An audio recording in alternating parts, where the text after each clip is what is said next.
Welcome back. Now in this video, we're going to take a look at using the minus command.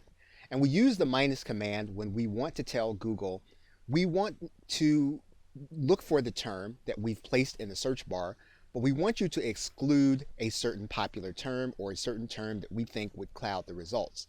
So in this particular case, we're going to go with the term low carb dieting, but we're going to use the minus sign, and then we're going to put in another term.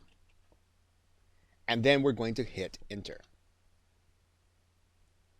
Now what you'll find is that you have some advertisements, but once you actually go past the advertisements, you're actually going to be able to go past into the set of results, and the set of results that we have will not have the term that we placed behind the minus.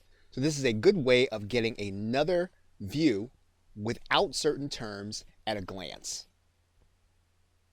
Okay, so with that, thanks, and I will see you in another video.